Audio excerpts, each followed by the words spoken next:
네, 우리 가계가 지고 있는 빚이 1분기 말 현재 1,765조 원으로 또 사상 최대를 기록했습니다. 부채는 최대치인데 미국 금리 인상 움직임으로 조만간 우리도 금리 인상 압박을 받을 수 있는 상황이라서 이자 부담이 큰 서민 층을 긴장시키고 있습니다. 취재 기자 연결해서 자세히 들어보겠습니다. 자, 박병환 기자. 네, 경제부입니다. 예, 올해 1분기 가계 빚이 지난해 동기에 비해서 154조 원 늘어났습니다. 사상 최대라고요? 네, 그렇습니다. 정부의 대출 규제와 시장 금리 상승에도 가계빚이 1년 새 154조 원 늘어 역대 최대 폭으로 증가했습니다. 한국은행 발표에 따르면 올해 1분기 말 가계대출의 결제 전 카드 사용 금액, 즉 판매 신용을 더한 가계빚은 전년 동기 대비 9.5% 급증한 1,765조 원으로 집계됐습니다. 이것은 관련 통계가 작성된 2003년 이후 최대치입니다. 가계빚이 늘어나는 속도도 가파른데 가계 신용 증가액이 1년 새 153조 6천억 원 늘어나 이 수치도 2003년 통계 작성 이후 최대 증가폭입니다. 네, 가계빚 하면은 금융기관 대출 그리고 아직 갚지 못한 카드 대금 이렇게 나눠볼 수 있는데 각각 어느 정도 늘었습니까?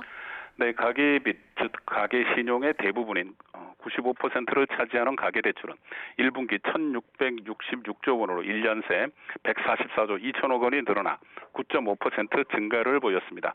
또 아직 갚지 못한 카드 대금, 즉 판매 신용은 99조 원에 달해 1년 새 10.5% 급증했습니다. 이것은 코로나19 경계감이 완화되며 신용카드 소비가 늘어났기 때문입니다. 네, 가계부채도 이렇게 급증을 하고 있고 지금 미국에서 금리 인상 소식도 들려서 한국은행이 금리 인상 압박을 받을 것으로 예상이 되는데 자, 이 부분은 어떻습니까?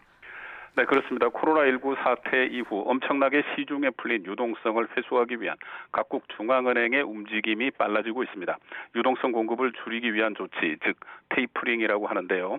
골드만삭스 등 최근 미국발 테이퍼링 전망을 내놓은 9개 투자은행 가운데 8곳은 미국 연방공개시장위원회가 당장 올해 말이나 내년 초부터 테이퍼링을 시작할 것으로 전망했습니다. 경제 전문가들은 미국에서 올해 말 테이퍼링이 시작되고 내년 여름쯤 미국 금리 인상이 단행되면 한국은행도 이를 전후해서 금리 인상을 단행할 것으로 보고 있습니다. 예.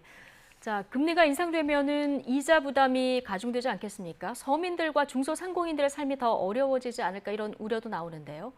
네, 그렇습니다. 한국은행은 주택담보대출 등 개인 대출 금리가 1%포인트 오르면 가계이자 부담은 11조 8천억 원이 늘어날 것으로 추정하고 있습니다.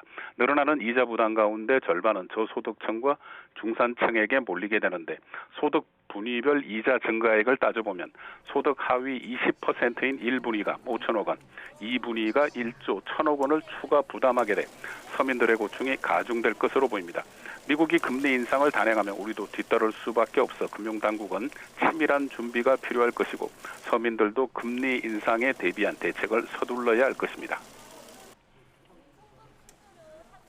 네, 지금까지 경제부 박병한 기자였습니다.